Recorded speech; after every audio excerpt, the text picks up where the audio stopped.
Hello friend, welcome to my YouTube channel target classes. आज हम लोग स्पार्क प्लग के बारे में जानकारी लेंगे। वीडियो स्टार्ट करने से पहले मैं आप लोग से रिक्वेस्ट करना चाहूँगा कि मेरे चैनल को सब्सक्राइब करें, अपने दोस्तों में शेयर करें। ऐसे इन्फॉर्मेशनल वीडियो में कंटिन्यूस अब इस चैनल पे मैं डालूँगा, तो आप लोग स्पेशल जानकारी के लिए इस चैनल को सब्सक्राइब करें। आगे आइए। ये देखिए, ये होता है स्पार्क प्लग। स्पार्क प्लग का ऐसा डिज़ाइन होता है। आगे देखिए, स्पार्क प्लग क्या होता है। हम सब जानते हैं कि पेट्रोल वाहनों में फ्यूल को जलाने के लिए स्पार्क यानी चिंगारी की ज़रूरत होती है, जो स्पार्क प्लग के माध्यम से बनता है। मतलब जो पेट्रोल वाहन होती हैं उसमें स्पार्क के द्वारा ही पेट्रोल की इग्निशन होता है। डीजल वाले में तो इंजेक्टर लगा रहता है, लेकिन पेट्रोल में स्पार्क प्लग लगा रहता है। स्पार्क प्लग एक ऐसी डिवाइस है जो स्पार्क जनरेट करता है। मतलब स्पार्क प्लग ऐसा एक इलेक्ट्रिक डिवाइस है जो स्पार्क जनरेट करता है। इसका उपयोग पेट्रोल इंजन में किया जाता है। इसका उपयोग ओनली पेट्रोल इंजन में ही होता है।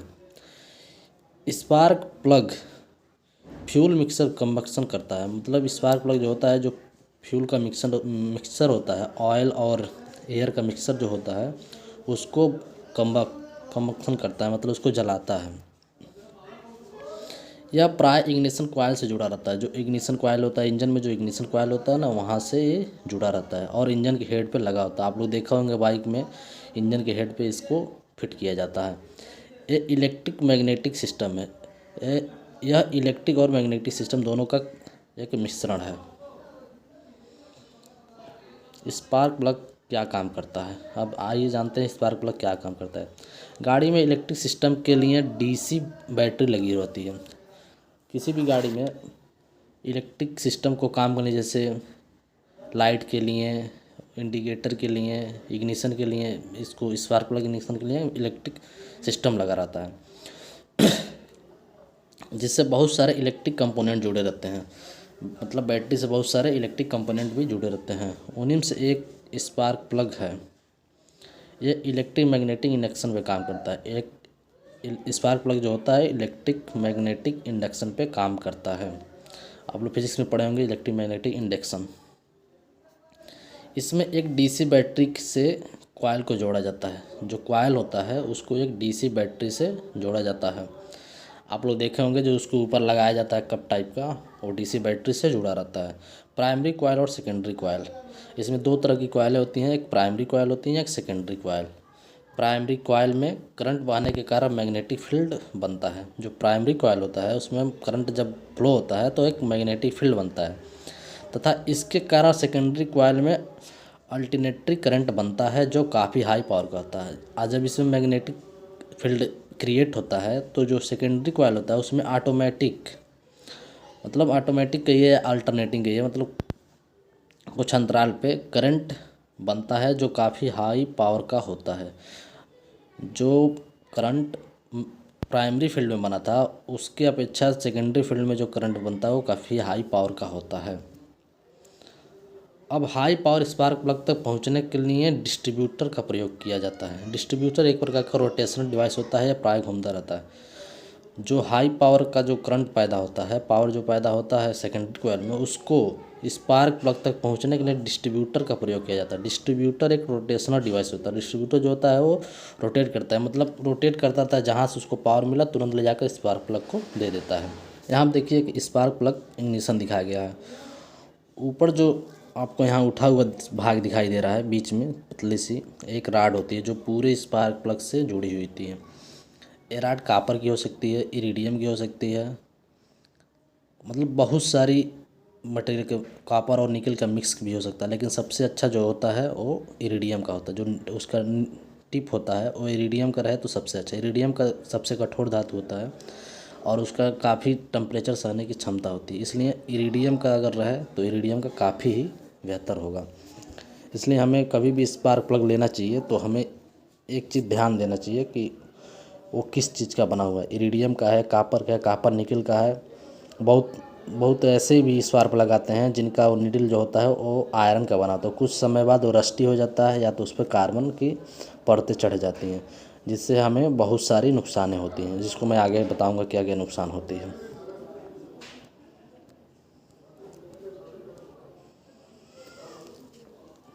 इसमें जब पॉइंट घूमता है तो वो छूते हुए पावर घूमता है। आगे जैसे पीछे मैं बताया हूँ, जो डिस्ट्रीब्यूटर होता है उसमें एक पॉइंट होता है। ये पॉइंट घूमते समय छूते हुए पावर को मिलता है।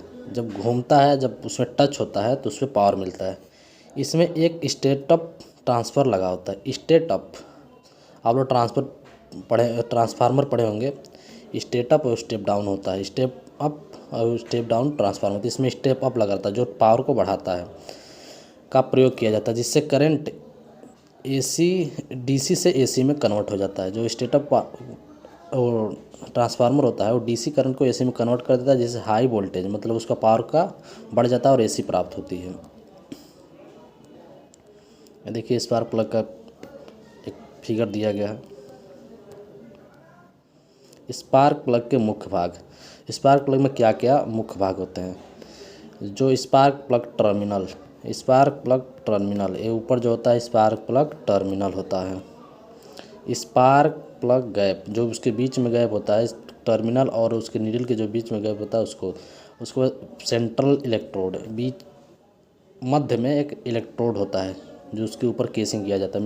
मेटल केस, जो सेंट्रल इलेक्ट्रोड होता है उसके ऊपर एक मेटल का केस लगाया जाता है, उसको बताया गया सील्ड, उसको सील किया जाता है। इंसुलेटर है, यह स्पार्क टर्मिनल और इलेक्ट्रोड के मध्य में रहता है। इंसुलेटर सेंट्रल इलेक्ट्रोड और सेल के मध्य में कनेक्शन नहीं होने देता है। जो इंसुलेटर होता है वो सेंट्रल इलेक्ट्रोड और सेल जो लगे होते हैं उनमें कनेक्शन नहीं होता। अगर कनेक्शन हो जाएगा तो फ्यूज भी हो सकता है, फॉल्ट भी कर सकता है, इसलिए उसमें कनेक्शन नहीं, इंसुलेटर लगा दिया जाता है। क्योंकि अगर सेंट्रल इलेक्ट्रोड और सेल आपस में कनेक्ट हो गए तो इलेक्ट्रिक करंट सेल के माध्यम से अर्थ कन्वर्ट हो जाता है, इसलिए इंसुलेटर का प्रयोग। देखिए यहाँ लिखा गया है जब अगर दोनों कनेक्ट हो जाएंगे तो वो अर्थ हो जाएंगे, जिससे स्पार्क प्लग काम नहीं करेगा। फिर उसमें रिप्स होता है, ग्राउंड इलेक्ट्रोड होता है। ग्राउंड इलेक्ट्रोड नीचे जुड़ा रहता है जो पावर को कंट्रोल करता है। हाई टेंशन केबल के माध्यम से करंट सेंट्रल इलेक्ट्रोड तक पहुंचाया जाता है। एक हाई टेंशन केबल होता है, बीच में जो हाई टेंशन केबल लगा होता है उसके माध्यम से इलेक्ट्रोड करंट को इलेक्ट्रोड तक पहुंचाया जाता है। वहीं ग्राउंड इलेक्ट्रोड के बीच में गैप रखा जाता है। जो ग्राउंड इलेक्ट्रोड होता है ऊपर जो गैप होता है वो 0.6 mm से 1 mm तक होता है। जो टिप और इलेक्ट्रोड के बीच में गैप होता है ग्राउंड इलेक्ट्रोड में वो 0.6 mm से 0.5 mm तक होता है। जो सबसे ऊपर होता है स्पार्क प्लग में उसकी गैप की बात कर रहा हूँ। स्पार्क प्लग कितने प्रकार के होते हैं? स्पार्क प्लग मुख्यतः 3 प्रकार के होते हैं। अब वैसे तो स्पार्क प्लग मटेरियल के हिसाब से 3 प्रकार के होते हैं, लेकिन उसके हीटिंग के हिसाब से 2 प्रकार के होते हैं। एक कोल्ड स्पार्क प्लग होता है, एक हॉट स्पार्क प्लग होता है। यहाँ पर हम मटेरियल वाइज बताने जा रहा हूँ। Spark plug, copper spark plug, इस प्रकार के स्पार्क प्लग में प्रयोग ज़्यादातर देखने को मिला है। इसमें सेंटर इलेक्ट्रोड कॉपर का इस्तेमाल किया जाता है। जो टिप होता है वो कॉपर का टिप बना होता है, इसलिए इसे कॉपर इलेक्ट्रोड कहते हैं। जो अच्छे गुणवत्ता का होता है, जब भी अधिकतर नई गाड़ी खरीदी जाती है उसमें कॉपर का स्पार्क प्लग ही लगा रहता है। इसमें 10 से 12 हज़ार किलोमीटर पर बदलने की सलाह दी जाती है, क्योंकि इसकी लाइफ इतना ही रहती है। जो कॉपर का स्पार्क प्लग होता है और 10,000 से 12,000 किलोमीटर चलने के बाद उसको बदलने की ज़रूरत होती है। अगर आप नहीं बदलते हैं तो गाड़ी में बहुत सारी खामियां आएंगी, जैसे कि फायर मिस होगा, माइलेज अच्छी नहीं होगी, बहुत सारी खामियां आएंगी जो मैं आगे बताऊंगा आपको। प्लेटिनम स्पार्क प्लग, इसका कार्य प्रणाली भी कॉपर स्पार्क प्लग जैसे होता ही रहता है। इसकी लाइफ थोड़ी अधिक होती है। जो कॉपर प्लग होता है उससे थोड़ी सी अधिक प्लेटिनम का स्पार्क प्लग होता है।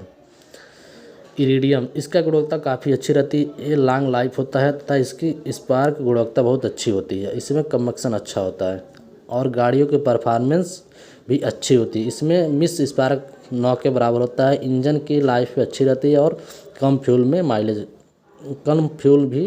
अच्छा माइलेज देता है।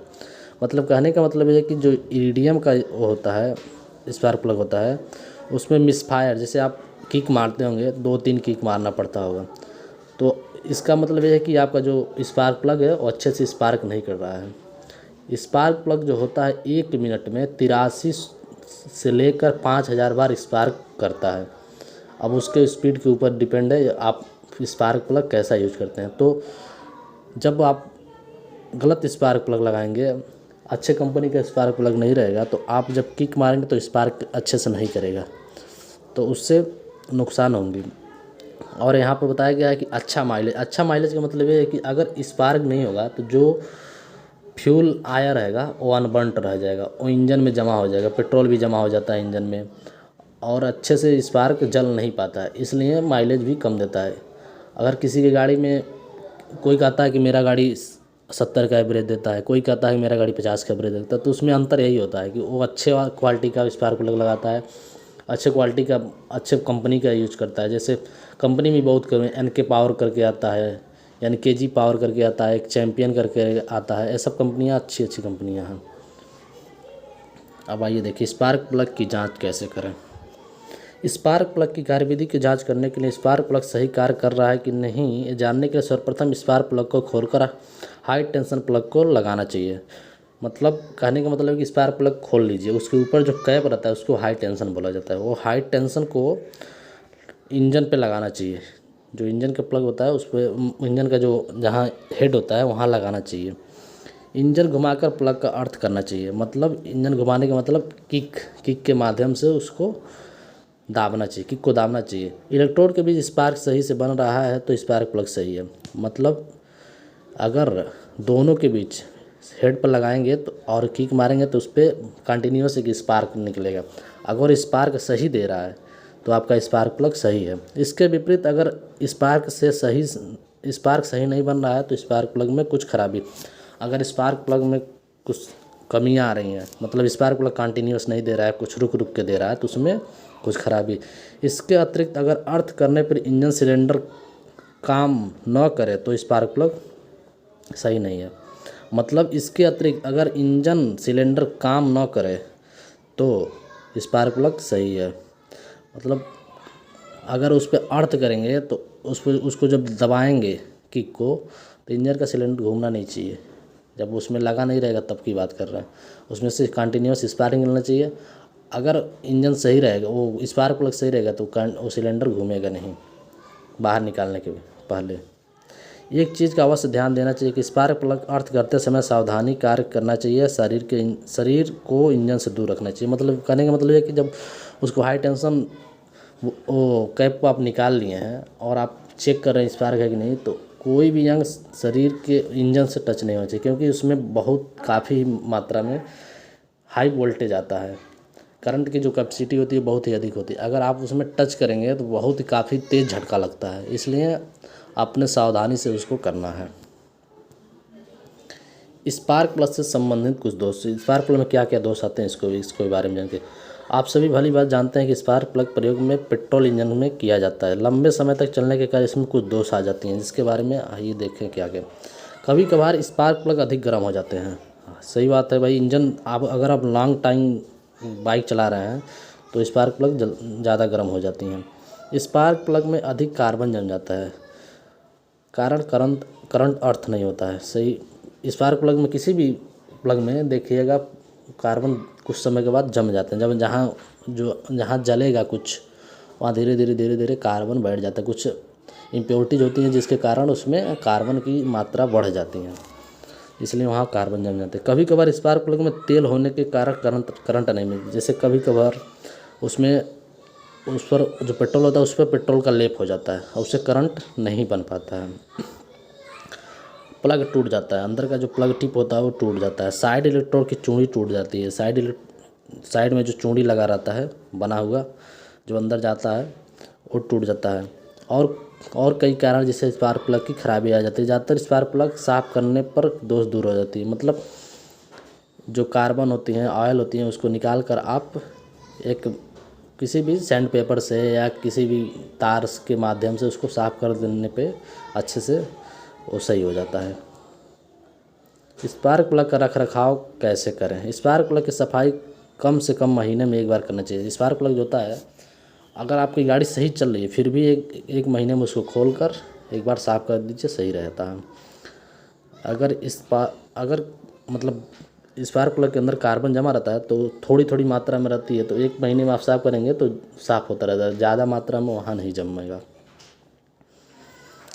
अगर स्पार्क प्लग का इलेक्ट्रोड घिस गया है तो नए का प्रयोग करें। अगर आप उसको निकाल कर चेक करिए, अगर उसका स्पार्क प्लग का इलेक्ट्रोड जो होता है वो घिस गया है तो फिर आप नए स्पार्क प्लग का ही प्रयोग करें, उसको मत लगाएं, क्योंकि उससे लगाएंगे तो फिर मिस फायरिंग होगी, अनबर्न पेट्रोल उसमें बचेगा।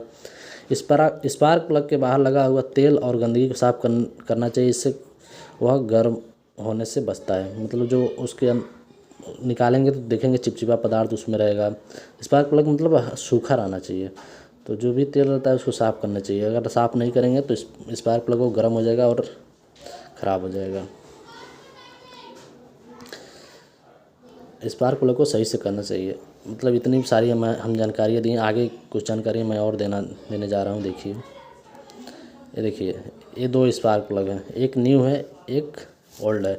ओल्ड वाले में देखिए कितनी सारियाँ यहाँ पर इम्प्योरिटीज़ जमी हुई हैं, न्यू वाला चमक रहा है। इसको साफ़ करने के लिए हमें बहुत सारी विधियाँ हैं जिससे हम इसे साफ़ कर सकते हैं। आपको कब स्पार्क प्लग बदलना चाहिए आवश्यक है? स्पार्क प्लग आमतौर पर 30,000 माइल्स में बदलना। अगर अच्छे क्वालिटी का आप स्पार्क प्लग यूज़ कर रहे हैं तो 30,000 मील्स चलने के बाद आपको स्पार्क प्लग बदल देना चाहिए। उचित स्पार्क प्लग गैप, जो स्पार्क प्लग में गैप होता है उसके बारे में बताया गया है। प्रत्येक वाहनों में गैप सेटिंग अलग अलग होता है। जैसे कभी कभी आप देखे होंगे स्पार्क प्लग कोई बड़ा होता है, कोई छोटा होता है, ठीक है ना। स्पार्क प्लग का जो टिप होता है, जो उसमें वो वाला होता है, थ्रेड वाला होता है, वो किसी में बड़ा देता है, किसी में छोटा देता है। कभी आप जाइएगा दुकान पे 2-3 स्पार्क प्लग लेकर देखिएगा। मेरा पर्सनल एक्सपीरियंस है, मैं एक बार अपने बाइक में लगाया। मेरे बाइक में फैशन प्रो था, उसमें छोटा वाला स्पार्क प्लग लगता, मैंने ले जाकर बड़ा वाला लगा दिया। बड़ा वाला लगाने के बाद जो किक मारा त्यों उसका वाल्व टेढ़ा हो गया। अब वाल्व टेढ़ा होने का मतलब पिस्टन का वाल्व टेढ़ा हो गया। अब पूरी इंजन खोलो, उसके बाद वाल्व सीधा कराओ, फिर लगाओ, पूरा भयंकर खर्च बढ़ जाता है। इसलिए छोटी छोटी बातों पे ध्यान देना अति आवश्यक है। आप जिस वाहन पर काम कर रहे हैं उसके अनुसार सेटिंग खोजने के लिए ओनर मैनुअल देखें। जैसे आप बाइक जब खरीदते हैं एक बुक मिलता है, छोटा सा बुक जिसे नॉर्मली लोग पढ़ते नहीं हैं। उस बुक को देखिए, उसमें सब लिखा रहता है, कितने mm का चाहिए, कितने पावर का चाहिए, कितने क्या जो भी ज़रूरत है, हर एक पार्ट के बारे में उसमें जानकारी दी रहती है। अगर आपके पास समय है तो आप उसको पढ़िए, नहीं समय है तो आप ऐसे ही इन्फॉर्मेशनल वीडियो देखते रहिए, आपको जानकारी मिल जाएंगी। देखिए, ख़राब स्पार्क प्लग है। स्पार्क प्लग कितने वोल्टेज की आवश्यकता होती है? स्पार्क प्लग को स्पार्क करने के लिए कितने वोल्टेज की आवश्यकता होती है? स्पार्क प्लग को ठीक से फायर करने के लिए आमतौर पर 12,000 से 25,000 वोल्ट की या उससे अधिक वोल्टेज की आवश्यकता होती है। मतलब स्पार्क प्लग अच्छे से फायर करने के लिए 12,000 से 25,000 वोल्ट की आवश्यकता होती है। हालांकि यह 45,000 वोल्टेज तक जा सकता है। मतलब ये 45,000 वोल्ट तक जा सकता है। ये प्रक्रिया को उच्च धारा आपूर्ति करने के लिए परिणाम स्वरूप गर्म और लंबी अवधि की चिंगारी होती है। जो 45,000 पर निकलती है वो बहुत ही गर्म और लंबी, मतलब कुछ समय के लिए, जैसे 20 सेकंड 30 सेकंड के लिए चिंगारी निकलती है। धन्यवाद। अगर वीडियो अच्छा लगा हो तो मेरे चैनल को सब्सक्राइब करें, वीडियो को लाइक करें। कुछ त्रुटि रह गई है तो आप कमेंट के माध्यम से मुझे बताएं, मैं अगले वीडियो में इसको सुधार करने की कोशिश करूँगा। ऐसे ही मैं लगातार इन्फॉर्मेशन वीडियो अपने चैनल पर डालता रहूँगा। धन्यवाद।